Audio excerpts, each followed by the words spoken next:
One emailer, thank you for coming by and watching my channel all this while. Today I'm talking to you about how to buy land for beginners. Many people have come to realize that real estate is the only real investment and they want to buy land. Now I want to guide you on how to buy land if you're a beginner. Buying land can be a smart first step into real estate, but beginners need to be careful. The best land purchases come from clear planning, proper checks, and a strong understanding of what you are buying. Start with your purpose. That means, why do you want to buy the land? Before you buy land, decide why you want it. Some people want land to build a home.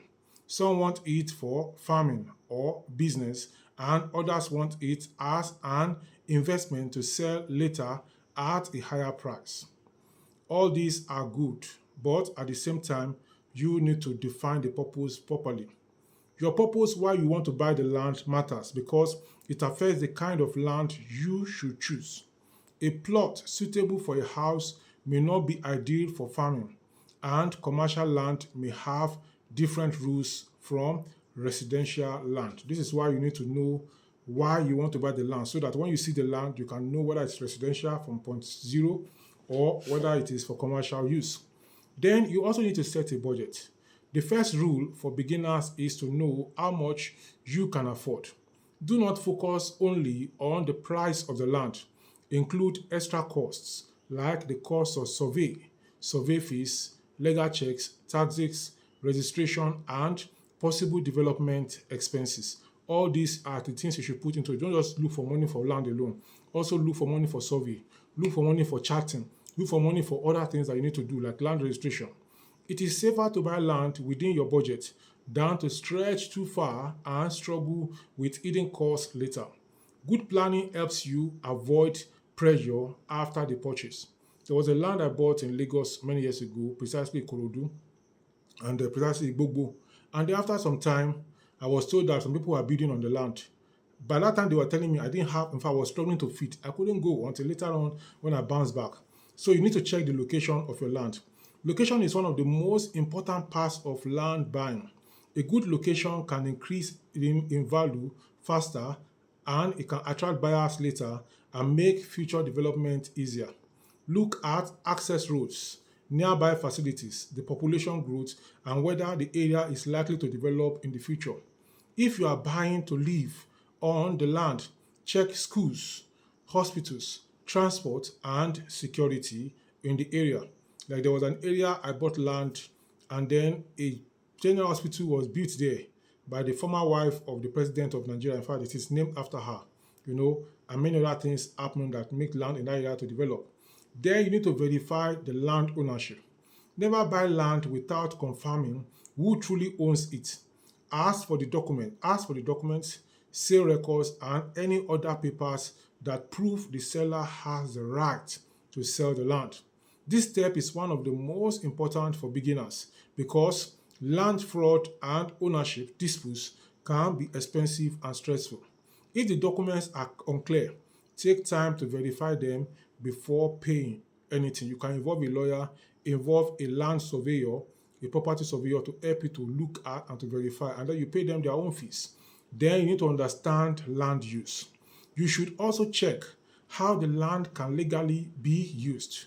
Some land is approved for residential use, some for farming, and some for commercial or industrial purposes.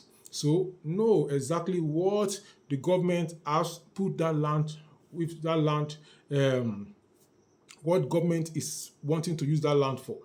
If the land is not suitable for your goal, you may face problems later with building approval or development. Always confirm zoning, planning rules, and local restrictions before you buy your land. Then you need to inspect the land. You have to inspect the land. You check the land. Do not buy land only from pictures or promises. Visit the site personally or send someone you trust to inspect the land for you. So you send someone to go to the site. Like anytime I'm working on the site, I am there. I've heard a lot of things that bricklayers and other things do for people. So I go to my land and by extension, I do project management for people. So if you have a project you want a manager, I can help you. You have to check the actual size of the land, the boundaries, the road access, the drainage, the soil condition, and whether the land is swampy, rocky, or already occupied. A proper visit helps you avoid surprises after payment. Then you have to ask about hidden cost. Many beginners focus only on the land price and forget the extra expenses. These may include survey, legal fees, agreement charges, government approvals, registration, and development levies. So all those levies, find out everything that you need to pay. Okay, what else do I need to pay? Will I pay this? So you can negotiate ab initio before you now commit money. Then they now say, okay, go and bring this one. Knowing the full cost before you buy helps you avoid financial stress. It also gives you a clear picture of whether the purchase is truly worth it. Then you also need to use proper due diligence. You have to use due diligence when you're buying. Due diligence means checking everything before you commit your money.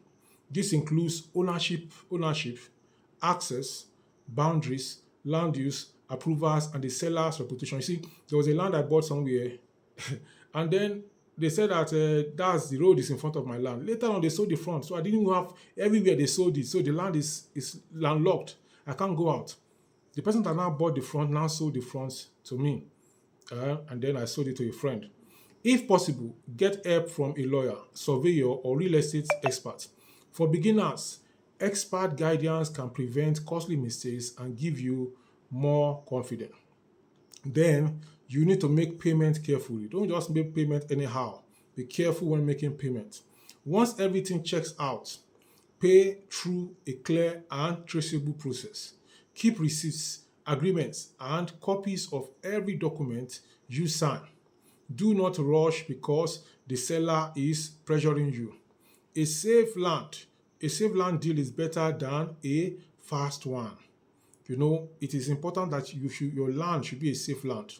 If you go and buy land that is not safe, you will be in for it. Now, here are some common mistakes to avoid when buying land. Buying without checking ownership, ignoring land use rules, skipping site inspection, forgetting hidden fees, and then trusting verbal promises. You didn't look at paper. Anything they tell you, let them put it in paper instead of document. Trusting verbal promises instead of documents. Then paying before proper verification. All that one to get your money back can be very stressful. So do your due diligence before you commit your money. For beginners, buying land is about patience, verification, and wise decision making. If you set a budget, check the site, inspect the site, and understand the land's use, you reduce risk and increase your chances of making a good investment. So that is how a beginner should go about it. How about buying land and then doing everything that you need to do about your land ownership? I am going to see you in the next one. I am Dr. Lumigade. I bring you information on how to make money and how to make money both online and offline and other areas of life, how to help you. So I want to keep coming back to this channel. Keep sharing the link of this video with your family and friends who want to buy land. And if you have any question you want to ask me, if you are asking in the comment section of this video, I will respond to you free of charge. But if you want to have one-on-one interaction with me, I'm going to charge you $100 for 1 hour discussion. So you can get in touch and then we can get started. I'll see you in the next one. Please subscribe, like, and share. Follow. And what do you think? Where is your area? And how much is land in your area? Tell me in the comment section below. Bye for now.